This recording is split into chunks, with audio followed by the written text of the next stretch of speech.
ईसा ने कहा, ठीक है, मैं तुम्हारा थैंक यू एक्सेप्ट तभी करूँगी जब तुम मेरी एक बात मानोगे। हाँ बोलो ना, अब आगे।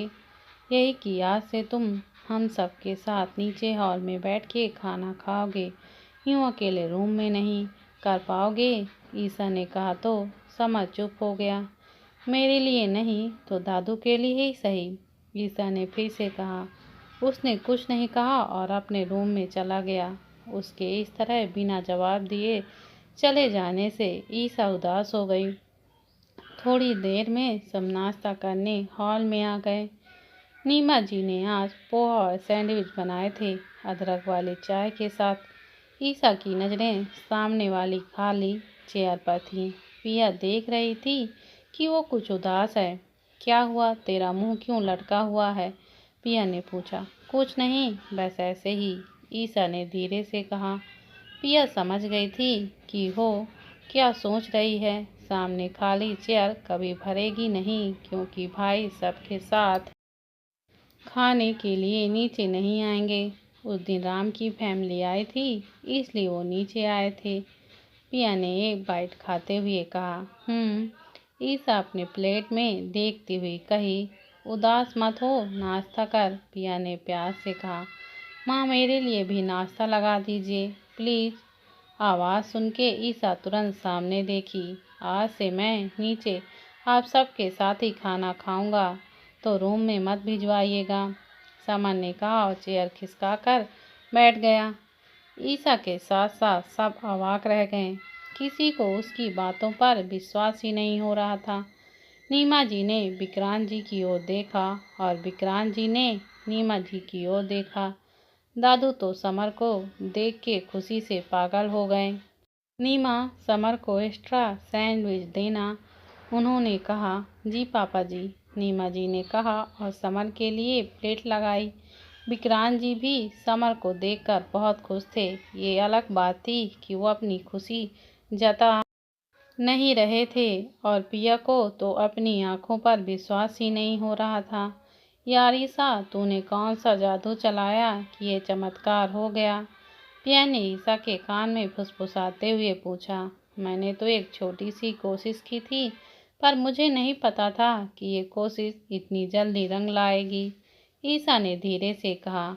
जो भी है, खुश तो आज मैं बहुत हूँ, पिया ने खुशी से कहा। मैं भी, ईसा ने कहा। नाश्ता करते हुए समर की नज़रें ईसा पर ही टिकी हुई थी। वो थोड़ी थोड़ी देर में उसे ही देखे जा रही थी। जैसे ही समर ईसा को देखता तो वो नज़रें नीचे कर लेती। समर उसकी इस हरकत पर मन ही मन मुस्कुराने लगा। सबने अपना नाश्ता खत्म कर लिया। समर ऑफिस चला गया और विक्रांत जी अपने सोशल वेलफेयर ऑफिस। पिया ईसा को लेकर अपने रूम में आ गई। ये क्या सुना मैंने बाहर? अभी समर भाई हमारे साथ रोज बैठ के खाना खाएंगे, पिया ने ईसा के गोल गोल घुमाते हुए कहा। जो सुना है सच ही सुना है, ईसा ने स्माइल करते हुए कहा। तुझे पता है, मैं और मॉम 5 सालों से ये करने की कोशिश कर रहे थे। आज तेरी वजह से ये हो पाया है, पिया ने भरे हुए गाल से कहा। उसकी आंखों में नमी आ गई थी। हे पिया, ईसा कहते हुए उसके चेहरे को अपने हाथों में ले लिया। मैं क्यों बोलूं यार, I am speechless right now, पिया ने कहा। दरवाजे के पास देवेंद्र जी और नीमा जी खड़े थे। अरे इस खुशी का हिस्सा हम भी हैं, देवेंद्र जी ने कहा। पिया पलटी और जाके नीमा जी और देवेंद्र जी के गले लग गई। नीमा जी के पलकें झपका के इशारों ही इशारों में ईसा को शुक्रिया कहा। ईसा भी उनकी तरफ देखकर मुस्कुरा दी। ईसा उनकी खुशी को अच्छे से महसूस कर रही थी। उसने आज इम्पॉसिबल चीज़ को पॉसिबल कर दिया था। समर को उसके परिवार के करीब लाने में वो एक कदम और आगे बढ़ चुकी थी। कुछ देर बाद ईसा अपने लैपटॉप पे बैठे हुए आगे की स्टोरी लिख रही थी, पर वो 2 शब्द लिख के रुक गई। उसने कुछ सूझ ही नहीं रहा था। वो निकलकर बालकनी में ताज़ी हवा लेने चली आई। उसकी नज़र नीचे राहुल पर पड़ी। वो कार में अपने दोस्तों के साथ जा रहा था। उसका एक दोस्त सिगरेट पी रहा था। ईसा को थोड़ा अजीब लगा। ईसा क्या कर रही है? पिया ने रूम में आते हुए कहा। पिया वो कहते हुए ईसा रुक गई। उसने राहुल के बारे में अभी कुछ बताना सही नहीं समझा। क्या हुआ? पिया ने पूछा। नहीं कुछ नहीं। हाँ तू बता, क्या बोल रही थी? ईसा ने उसे देखते हुए पूछा। अरे यार तुझे पता है, मॉम ना मुझे खाना बनाना सीखने के लिए फोर्स कर रही हैं। पिया ने चिप्स खाते हुए बोला। ठीक ही तो कह रही हैं, सीख ले, ईसा ने कहा और अपना मोबाइल चेक करने लगी। क्या सीख ले? मुझे बहुत बोरिंग लगता है ये सब। मेरे ससुराल में काफ़ी नौकर हैं, मुझे खाना बनाने की ज़रूरत ही नहीं है, पिया ने कहा। वैसे तुझे कुछ बनाना भी आता है या नहीं? ईसा ने पूछा। उसका ध्यान अभी भी मोबाइल पर ही था। मैगी बना लेती हूँ, पिया ने कहा। तो अपनी पहली रसोई की रस्म में तू अपने ससुराल वालों को मैगी खिलाएगी? ईसा ने हैरान होकर कहा। हाँ, पिया ने बेफिक्री से कहा। क्या? नीमा दरवाजे पर खड़े हुए बोली। ईसा ने जल्दी से अपना मोबाइल साइड में रखा। पिया ईसा को देखने लगी। बेटा, अब तो तेरा बैंड बजाएंगी आंटी, ईसा ने कहा। नीमा जी अंदर आई और पिया के हाथ से चिप्स का पैकेट छीन लिया। अगर रसोई की रस्म में ससुराल वालों को मैगी खिलाया ना तो वो तुझे उसी दिन घर से निकाल के बाहर का रास्ता दिखा देंगे, समझी तू? नीमा जी ने गुस्से से कहा। आंटी बिल्कुल सही कह रही हैं, ईसा ने पिया के मजे लेते हुए कहा। वो चेहरा छुपा के हंसने लगी। पिया उसे घूर रही थी। नहीं मॉम, मैं शादी से पहले सब सीख जाऊंगी, पिया ने भोला सा चेहरा बना के कहा। तुझे सीखना ही होगा बेटा, 2 मिनट में किचन में आ, मैं इंतजार कर रही हूँ। ईसा बेटा इसे लेकर आ जा, नीमा जी कहते हुए वहाँ से बाहर चली गईं। नीमा जी के जाते ही ईसा जोर जोर से हंसने लगी। ज़्यादा दांत दिखाने की ज़रूरत नहीं है, जा रही हूँ, नहीं तो फिर से डांटेंगी। पिया मुंह लटकाए हुए वहाँ से चली गई। अरे मेरी बात तो सुन, ईसा ने कहा, पर वो सुने बिना ही चली गई। ईसा का मोबाइल रिंग हुआ। उसके पापा यानी कि राज जी का कॉल था। हेलो पापा, कैसे हैं आप? ईसा ने एक ही सांस में कहा। ठीक हूँ बेटा, तू कैसी है? ओह देख, मैं भी क्या पूछ रहा हूँ, उन सब के साथ तो तुम बहुत ही खुश होगी, राज जी ने कहा। हाँ पापा, पर आपको भी मिस करती हूँ, ईसा थोड़ा उदास होती हुई बोली। झूठ कह रही है या सच? मुझे मिस करने का तुझे टाइम ही नहीं मिलता होगा, राज जी ने शरारत से कहा। क्या पापा, आप भी? वैसे आपके दोस्त कैसे हैं? अब ठीक हैं? ईसा ने चिंता जताते हुए पूछा। हाँ बेटा, पहले से काफ़ी सुधार है, जल्दी हॉस्पिटल से डिस्चार्ज मिल जाएगा। हाँ अच्छा बेटा, अपना ध्यान रखना, मैं बाद में बात करूँगा। जी पापा, बाय, कहते हुए ईसा ने कॉल डिस्कनेक्ट कर दिया। ईसा अपने रूम के बाहर निकलकर गार्डन में आने लगी कि तभी उनकी नज़र देवेन जी के रूम पे पड़ी। देवेन जी किसी किताब के पन्ने समेट रहे थे। दादू आप क्या कर रहे हैं? ईसा अंदर आते हुए कही। अरे ईसा बेटा आओ, ये तेरी दादी की फेवरेट किताब थी, वो हमेशा मुझे इसे पढ़ने के लिए बोलती थी, पर मुझे टाइम ही नहीं मिलता। आज पढ़ने चला तो ये पूरी तरह से खराब हो गई, देवेन जी मायूसी से कहा। ईसा ने किताब के पन्ने हाथ में लेते हुए कहा, कवर पेज भी फट चुका है। उसने धुंधले अक्षरों से लिखा हुआ पढ़ा, 7 सीक्रेट्स ऑफ शिव।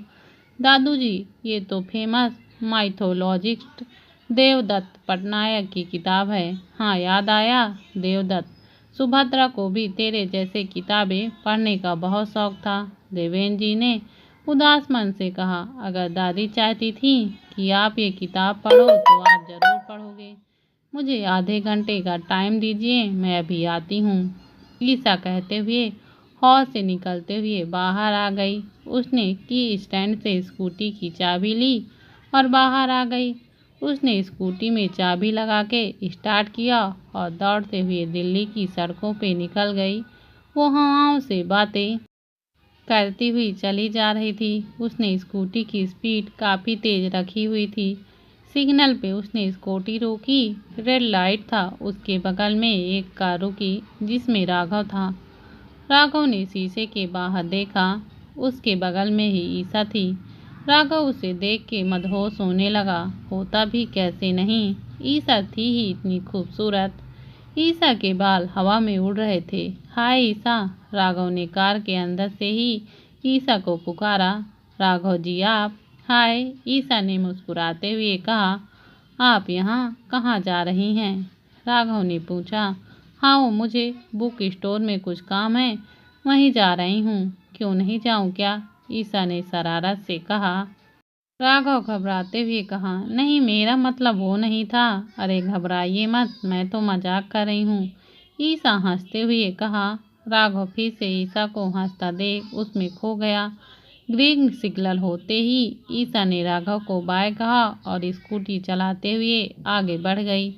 भैया ग्रीन सिग्नल हो गया है, गाड़ी आगे बढ़ाइए, पीछे वाले आदमी ने हॉर्न मारते हुए कहा।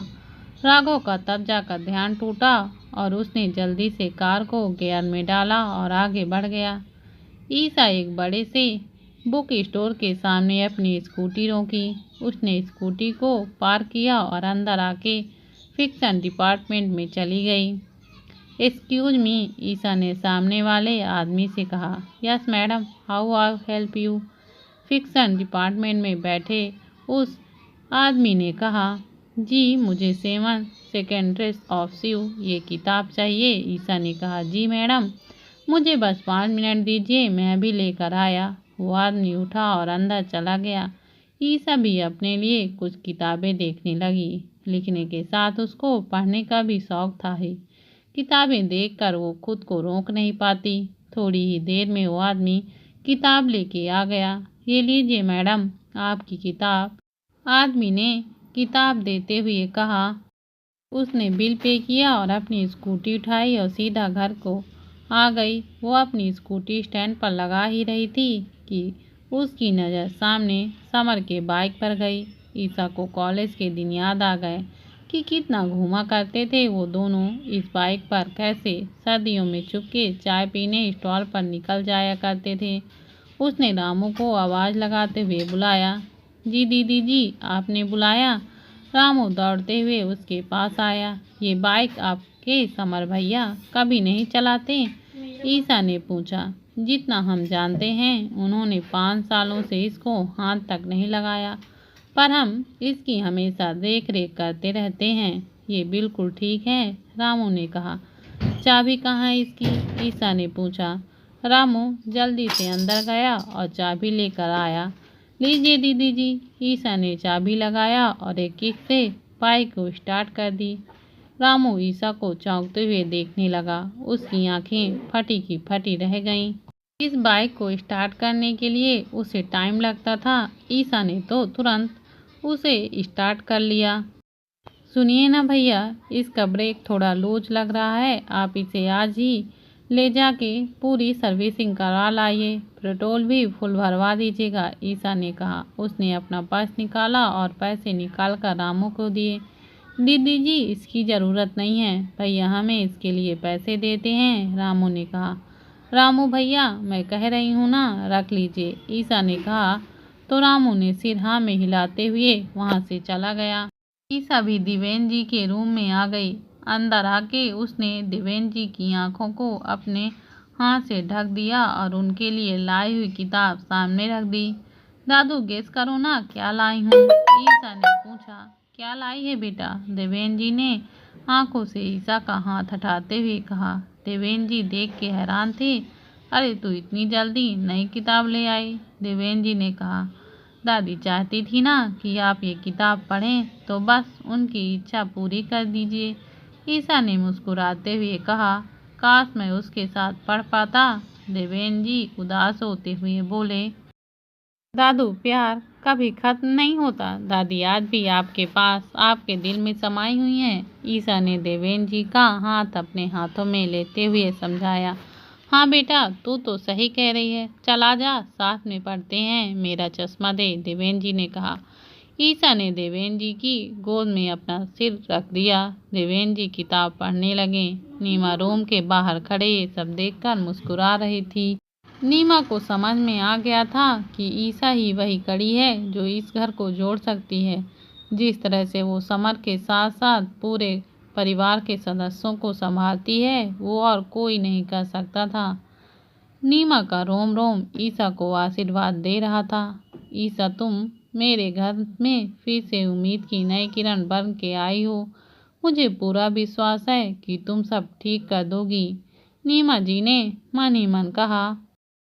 देवेंद्र जी किताब पढ़ते पढ़ते सो चुके थे।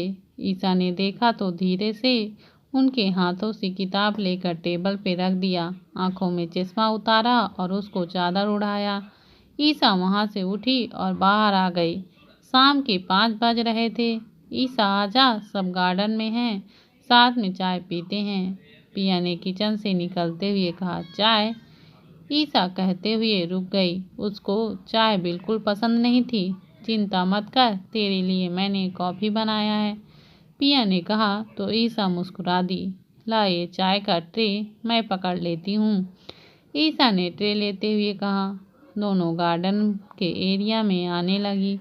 वैसे ये ढोकला और चाय तूने बनाई है? ईसा ने शरारत से पूछा। हाँ, मॉम ने आज यही बनाना सिखाया है, बहुत अच्छा बना है, पिया ने अपने कुर्ते की कॉलर को उठाते हुए कहा। अच्छा जी, तूने बनाया है? आज सूरज कहाँ से निकल आया था, पूरब से या पश्चिम से? ईसा ने उसे चिढ़ाते हुए कहा। हाँ, मॉम ने ही बनाया है, लेकिन सारे इंग्रेडिएंट्स तो मैंने ही डाले हैं। एक और चीज़, तेरे लिए कॉफ़ी मैंने बनाई है, अब चिढ़ाना बंद कर, पिया ने उसे घूरते हुए कहा। पिया ने कहा तो ईसा जोर जोर से हंस पड़ी। दोनों चाय और ढोकला लेने गार्डन एरिया में आ गई। विक्रांत जी, नीमा जी और राहुल सब बाहर ही बैठे थे। राहुल ढोकला देख के उस पे झपट्टे मार के लपक लिया। देखो इस बंदर को जरा, बिल्कुल सब्र नहीं है, पिया ने राहुल के सिर पे हाथ मारते हुए कहा। जाने दे पिया, बच्चा है, नीमा ने कहा। ईसा ने सबको चाय और ढोकला सर्व किया, अपनी कॉफ़ी ली और सबके बीच बैठ गई। नाइस कॉफ़ी पिया, ईसा ने उसकी तारीफ करते हुए कहा। सिर्फ कॉफ़ी और मैगी बनाना आता है इस मैडम को, नीमा जी ने कहा। नीमा जी की बात सुनकर विक्रांत जी को हंसी आ गई। क्या पापा आप भी? पिया ने सिर झुकाते हुए कहा। आंटी आप बिल्कुल टेंशन मत लीजिए, पिया सब सीख जाएगी, मैं अब से इसकी मदद किया करूँगी, ईसा ने कहा तो नीमा जी मुस्कुरा दी। ईसा सही कह रही है, विक्रांत जी ने पिया का साइड लेते हुए कहा। वैसे पापा जी कहाँ हैं? उनकी चाय ठंडी हो रही है, नीमा जी ने कहा। आंटी वो दादू सो रहे हैं, अभी अभी उनकी आंख लग गई तो मैंने भी उन्हें नहीं उठाया, वो जब उठेंगे तो मैं उनके लिए दोबारा चाय बना दूंगी, ईसा ने कहा। ठीक है बेटा, सोने दो उन्हें, विक्रांत जी ने कहा। अच्छा पिया बेटा, वो मेहंदी के फंक्शन के लिए तूने अपनी ड्रेस को ट्राई किया? अगर लूज होगा तो अभी भी अल्टर करवाने को देना पड़ेगा, नीमा जी ने पूछा। हाँ मॉम, कल कर लूँगी, पिया ने चाय पीते हुए कहा। कल बेटा, टाइम नहीं है, कुछ दिनों में तुझे अपने, नीमा जी कहते हुए रुक गईं। उनकी आंखें भर आईं। ससुराल चले जाना है, पिया ने बात पूरी करते हुए कहा। वो उठी और रोते हुए नीमा जी के गले लग गई। विक्रांत जी और ईसा की भी आंखें में आंसू आ गए। क्या मॉम, जाने में बहुत दिन बचे हैं, अभी से यूं क्यों याद दिला रहे हो?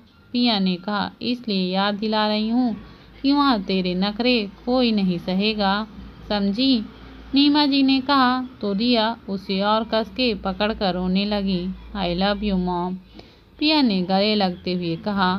ईसा से भी नहीं रहा गया, वो भी आके नीमा जी के गले लग गई।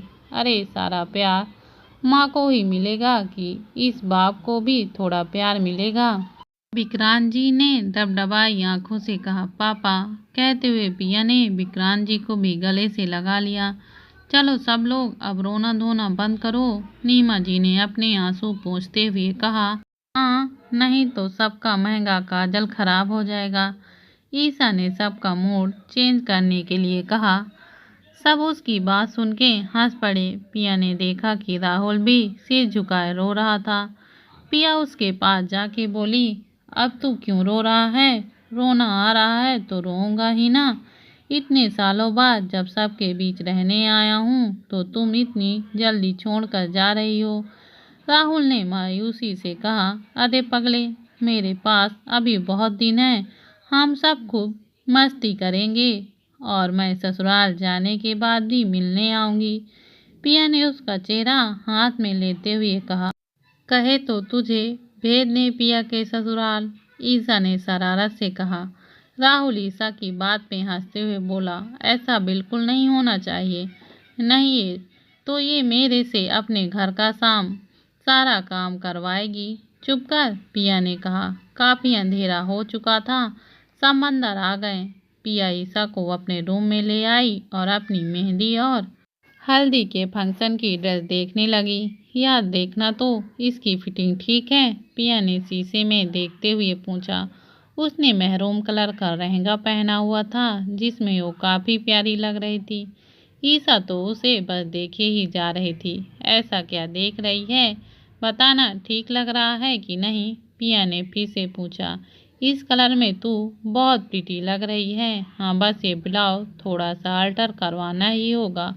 ईसा ने कहा। हाँ, मैं भी यही सोच रही थी, कल अल्टर के लिए दे ही दूंगी। पिया ने कहा।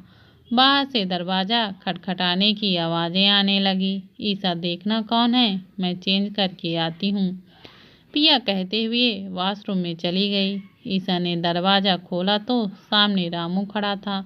रामू भैया, आप कुछ काम था क्या? ईसा ने पूछा। दीदी जी, वो आपने कहा था कि बाइक की सर्विसिंग कराने के लिए, हमने करवा दिया है, रामू ने कहा। थैंक यू भैया, अच्छा आप जाइए, ईसा ने कहा और दरवाजा बंद कर दिया। वो जैसे ही पीछे मुड़ी, पिया उसके सामने खड़ी थी। क्या फुसफुसा रही थी रामू भैया से, पिया ने पूछा।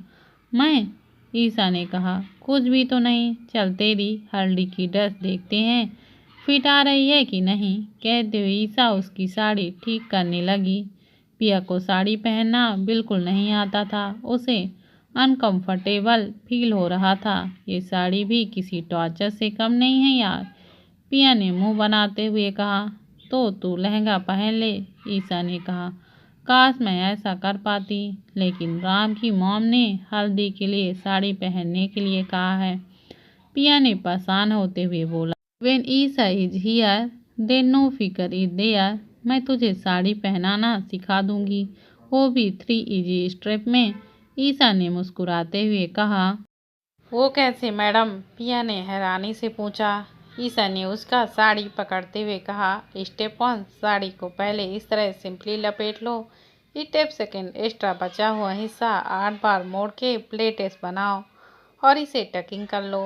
एंड लास्ट 3rd स्टेप, अपने पल्लू को इस तरह फ्लैट साइड से कंधे पर डाल लो और हाँ, इसमें पिन जरूर लगाना। हो गया। इमेजिन, तूने तो कितना जल्दी पहना दिया। ये तो सिंपल ही था, खामखा मैं परेशान हो रही थी। वैसे इतनी अच्छी साड़ी कौन सिखाया है तुझे, पिया ने कहा समझ से। ईसा के मुंह से एकाएक निकल गया, ओह, तूने तो कभी बताया नहीं मुझे, पिया ने शरारत से पूछा। तो ईसा शर्मा गई। डिनर का टाइम हो गया था, मैं आंटी की हेल्प करा के आती हूँ, ईसा कह के जल्दी से बाहर आ गई। उसने अपना सिर पीट लिया। ये क्या बोल दिया ईसा, उसने मन ही मन कहा। सब बैठ के खाना खाने लगे। पिया अभी भी ईसा के इशारों में चिढ़ा रही थी। बताना कब सिखाया, पिया ने ईसा को धीरे से कहा। अगर तू चुप नहीं हुई ना तो ये पानी का जग मैंने तेरे ऊपर उड़ेल देना है, ईसा ने कहा। समर कहाँ है, अभी तक ऑफिस से नहीं आया क्या, देवेंद्र जी ने पूछा। शायद ऑफिस में ज़्यादा काम होगा इसलिए पापा जी, नीमा जी ने कहा। सबने खाना खाया और अपने अपने रूम में सोने के लिए चले गए। नीमा जी और ईसा किचन में थे। ईसा, कल संडे है, तू ऐसा करना, पिया और राहुल के साथ दिल्ली की कुछ टूरिस्ट प्लेस घूम लेना। जब से आई है कहीं गए ही नहीं, नीमा जी ने कहा। गई तो थी आज बुक स्टोर दादू की किताब लाने, ईसा हंसते हुए बोली। नीमा जी भी हंसने लगी। अच्छा बेटा सुन, पिया के विदाई के बाद कुछ दिन और रुक जाना, क्योंकि अगर तुम दोनों एक साथ चली जाओगी तो ये घर बहुत सूना हो जाएगा। नीमा जी ने थोड़ा उदास होते हुए कहा, मैं कोशिश करूंगी आंटी, पर पक्का नहीं कह सकती। ईसा ने बर्तन स्टैंड में लगाते हुए कहा, चलो ठीक है। नीमा जी ने कहा, अच्छा आप जाइए, पूरा दिन शादी की तैयारियों में बिजी रहती हैं, आपको प्रॉपर नींद लेना जरूरी है। ईसा ने नीमा जी को चेयर से उठाते हुए कहा, बेटा बस समर आ जाए, वैसे तो मैं रामू को कहकर खाना भिजवा देती हूँ, पर वो भी आज छुट्टी पर है और समर को अगर खाना नहीं दिया तो वो भूखे ही सो जाएगा। नीमा जी ने कहा, आप जाके आराम से सो जाइए, मैं थोड़ी ही देर और जागूंगी, मुझे थोड़ा काम है तो मैं ही उसे खाना दे दूंगी। ईसा ने कहा, ठीक है तो दे देना। नीमा जी कहते हुए अपने रूम में चली गई। ईसा अपना लैपटॉप लेकर नीचे आ गई और अपनी स्टोरी लिखने लगी। थोड़ी देर में उसकी आंखें लग गईं और वो सोफे पर ही सो गई। कार के रुकने की जोर से आवाज आई तो ईसा की नींद टूट गई। उसने तुरंत मेन डोर खोला। सामने समर था। उसने मोबाइल में टाइम देखा, 12:15 बज रहे थे। आज बहुत देर हो गई। ईसा ने पूछा, हाँ वो एक डील के सिलसिले में मीटिंग थी, पार्टी को आउट ऑफ स्टेशन जाना था तो आज ही मैंने साउथ दिल्ली जाना पड़ा, इसलिए थोड़ा देर हो गया। समर ने अपना बैग सोफे पर रखते हुए कहा, तुम्हारा मैनेजर तुम्हारे साथ फ्रॉड कर रहा है। ईसा ने उसकी बात सुनते ही तुरंत कहा, व्हाट, ऐसा नहीं है। समर ने चौंकते हुए कहा, तुम्हारी कंपनी टॉप लिस्ट कंपनियों में से एक है, डील लगभग 100 करोड़ के ऊपर ही होगी, राइट। ईसा ने कहा, राइट। समर ने कहा, तो इस हिसाब से इतनी इम्पोर्टेंट बात मैनेजर को तुम्हें पहले ही बता देनी चाहिए थी। It's his responsibility. ईसा ने कहा तो समर भी सोच में पड़ गया। हाँ, उसने आज एकदम से बताया। जो पार्टी थी वो भी यही कह रहे थे कि वो मुझसे बहुत पहले से ही कॉन्ट्रैक्ट करने की कोशिश कर रहे थे, पर तुम इतने विश्वास के साथ कैसे कह सकती हो। समर ने ईसा से कहा, एज ए मैनेजर मैंने भी 2 साल टॉप मल्टीनेशनल कंपनी में काम किया है, मुझे बिजनेस वर्ल्ड की पॉलिटिक्स अच्छे से समझ में आती है। तुम्हारे मैनेजर को कोई पैसे देकर तुम्हारी कंपनीज की डिटेल्स निकलवाने की कोशिश करना चाहता है, कोई है जो नहीं चाहता कि तुम्हें ये डील नहीं मिले। ईसा ने फुल कॉन्फिडेंस के साथ कहा। समर ने तुरंत अपना मोबाइल निकाला और अपने सेक्रेटरी को कॉल लगाया और उससे बात करने से पता चला कि उसको भी इस डील के बारे में मैनेजर ने कुछ भी नहीं बताया। समर ने कॉल कट किया और ईसा की तरफ देखने लगा। वो समझ गया कि ईसा की बात में दम है, वो सही कह रही है, टेंशन मत लो, अभी तक वो कुछ नहीं कर पाया और आगे तुम्हें एक एक्शन लेना है, यू नो वेरी वेल। ईसा ये कहते हुए समर के लिए खाना गर्म करने चली गई। समर ने अपने पहचान के डिटेक्टिव एजेंसी में कॉल लगाया कि अपने मैनेजर की डिटेल निकलवाने को कहा। बात करने के बाद समर ने हाथ मुंह धोया और खाना खाने लगा। ईसा उसके सामने ही बैठी थी, वो अपने मोबाइल में बिजी थी। समर मन ही मन सोचने लगा कि वो कितना लकी है कि उसे ईसा जैसी दोस्त मिली। आज भी वो उसे हर प्रॉब्लम से कितनी आसानी से बचा लेती है। ईसा की समझदारी देखकर वो बहुत हैरान और खुश था। ईसा, थोड़ा दाल और मिलेगी? समर ने खाते हुए कहा। हाँ देती हूँ, ईसा ने कहते हुए उसे दाल दिया। स्मार्ट गर्ल, समर ने धीरे से कहा। समर ने खाना खाया और फिर दोनों सोने चले गए। अगले दिन समर जल्दी ऑफिस चला गया और डिटेक्टिव एजेंसी से उसने अपने मैनेजर के बारे में सारी गलत हरकतें पता चल गईं। ईसा ने सही ही कहा था कि उसका मैनेजर एक फ्रॉड था और राइवल कंपनी के साथ मिला हुआ था। समर ने उसे जॉब से निकाला और पुलिस के हवाले कर दिया। इस बार उसने अच्छे से जांच पड़ताल करके एक नए मैनेजर को अपॉइंट किया। संडे का दिन था। सिया की शादी की रस्मों की तैयारियों की भाग दौड़ से सभी थक चुके थे। आज के दिन सभी वक्त से थोड़ा लेट ही उठे। ईसा जल्दी उठी और नहा करके बाहर आई, अपने बाल बनाए और नीचे किचन में लेमन ट्री बनाने आई। सुबह सुबह सबको उसके हाथों की बनी लेमन टी पीने की आदत पड़ चुकी थी। वो जैसे ही किचन में आई तो देखा कि नीमा जी वहाँ पहले से मौजूद थी। सो सॉरी आंटी, आज थोड़ी सी लेट हो गई आने में। ईसा ने कहा, आज संडे है ईसा, चलता है। नीमा जी ने कहा, मैं जल्दी से लेमन ट्री बना देती हूँ सबके लिए, ईसा ने कहते हुए चाय का बर्तन गैस पे रखा। हाँ, आजकल तेरे लेमन टी पिए बगैर फ्रेशनेस फील नहीं होता, नीमा जी ने मुस्कुराते हुए कहा। जी आंटी, ईसा ने भी मुस्कुरा कर कहा। वैसे आंटी, आज आप नाश्ते में क्या बना रही हैं? मैं सोच रही हूँ कि आज सबके लिए छोले भटूरे बना दूँ। बहुत दिन हो गए हैं, कैसा रहेगा? नीमा जी ने कहा। क्या कह दिया आंटी, बहुत ही अच्छा रहेगा।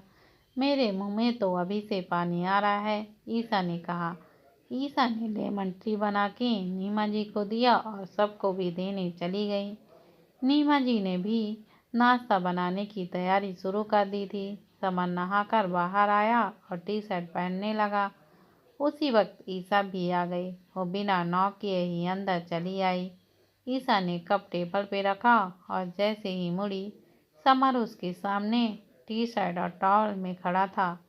सॉरी समर, मैंने देखा ही नहीं कि तुम कपड़े पहन रहे हो, मुझे लॉक करके आना चाहिए था, ईसा न कहते हुए मुंह घुमा ली। अरे ईसा, टी शर्ट और टॉवल तो डाला हुआ हूँ, इतना क्यों शर्मा रही हो? समर ने बालों को कंघी करते हुए कहा। लेकिन पैंट तो नहीं पहनी है, ईसा ने कहा। तुम तो ऐसे बिहेव कह रही हो जैसे तुमने मुझे पहले कभी टॉवल में नहीं देखा हो, समर ने हंसते हुए कहा। वो पहले की बात थी, वो भी गलती से आज की तरह। ईसा कहने के लिए मुड़ी ही थी कि उसका पैर फिसल गया। उसने बचने के लिए समर का टी शर्ट पकड़ लिया और दोनों ही बेड पर गिर गए। समर ईसा के ऊपर था। दोनों पहली बार एक दूसरे की सांसों को इतने करीब से महसूस कर रहे थे। ईसा के बाल उसके चेहरे पर बिखर गए थे।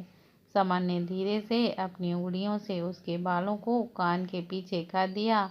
अब उठोगी कि नहीं? ईसा ने उसे पीछे करते हुए कहा। हाँ, कहकर समर खड़ा हो गया और हाथ देते हुए उसने ईसा को भी उठाया। थोड़ा आराम से चला करो, अभी गिर जाती तो, समर ने कहा। नहीं करती, तुम तो थे बचाने के लिए, ईसा ने उसकी तरफ पीठ किए हुए कहा। क्या मतलब? समर ने पूछा। मतलब ये कि अपनी लेमन टी पियो, नहीं तो ठंडी हो जाएगी, और नीचे नाश्ते के लिए आ जाओ, ईसा ने कहा और वहाँ से चली गई। नीमा जी नाश्ता बना चुकी थी। ईसा ने नीमा जी को बैठाया और खुद ही सबको सर्व करने लगी। वाह, छोले भटूरे बना है, देवेन जी ने खुश होते हुए कहा। पिताजी, ये आपके लिए नहीं है, विक्रांत जी ने कहा। क्यों भाई, मेरे लिए क्यों नहीं है? देवेन जी ने कहा। क्योंकि आपको ऑयली खाना मना है, आपके लिए सूजी का उपमा बनाया है, नीमा जी ने उसकी तरफ प्लेट आगे करते हुए कहा। ये क्या बात हुई, एक दिन तो खाने दो, देवेन जी जिद करने लगे। समर ने उनकी इस हरकत पे मुस्कुराने लगा। दादू, ये सच में आपके लिए सही नहीं रहेगा, पर नाश्ते के बाद आपके फेवरेट वाइट रसगुल्ले जरूर खिलाऊंगी, ईसा ने मुस्कुराते हुए कहा।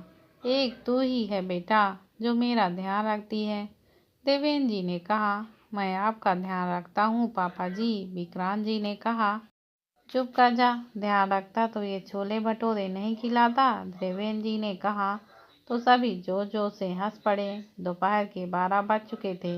विक्रांत जी और नीमा जी शादी की तैयारियों के बारे में बात करने में बिजी थे कि तभी अचानक से नीमा जी को याद आया कि उसने अपनी बेस्ट फ्रेंड की शादी का कार्ड दिया ही नहीं। सुनिए, सबको शादी का कार्ड चला गया, पर सुगंधा को नहीं, नीमा जी ने विक्रांत जी से कहा। अरे, उसे तो तुम्हें सबसे पहले देना चाहिए था, वो तुम्हारी खास दोस्त है, विक्रांत जी ने कहा। जानती हूँ, पर इतनी बिजी रहती हूँ कि दिमाग से निकल ही गया, नीमा जी ने परेशान होते हुए कहा। चलो आज चल के दे आते हैं। उसे तो बस ने इनवाइट भी किया ना, तुमने तो बहुत नाराज हो जाएगी। विक्रांत जी ने हंसते हुए बोले। पर कैसे, आज तो सरिता जी आने वाली हैं। नीमा जी ने सिर पे हाथ रखते हुए कहा। अरे हाँ, फिर? विक्रांत जी ने कहा। अब तक तो मेहमानों की लिस्ट चेक कर लीजिए, मैं थोड़ी देर में आती हूँ। नीमा जी बाहर निकलकर समर से मिलने आई। समर, नीमा जी ने रूम में बाहर से कहा। समर ने दरवाज़ा खोलते हुए कहा, माँ आप? नीमा जी आज बहुत दिनों के बाद उसके रूम में आई थी। मैं आऊँ अंदर? नीमा जी ने कहा। हाँ माँ, आओ ना प्लीज़। समर नीमा जी को अंदर ले आया। समर नीमा जी को बहुत मानता था, आखिर माँ जो थी उसकी। मुझे भी तुझसे कुछ अर्जेंट काम है बेटा, नीमा जी ने कहा तो समर ने अपना मोबाइल साइलेंट कर दिया। अरे पहले तू बात कर ले। नहीं, पहले आप बोलो। समर नीमा जी के पास बैठ गया।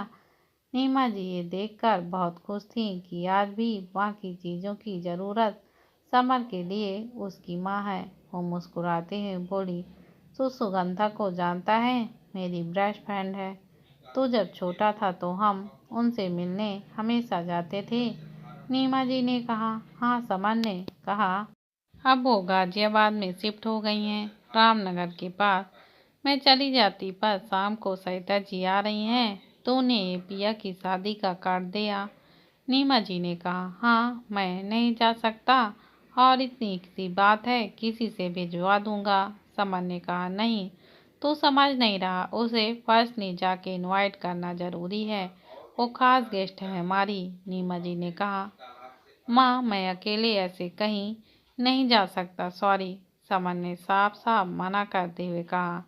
नीमा जी को समझ में नहीं आ रहा था कि अब वो कार्ड अपनी दोस्त को कैसे भिजवाएंगी।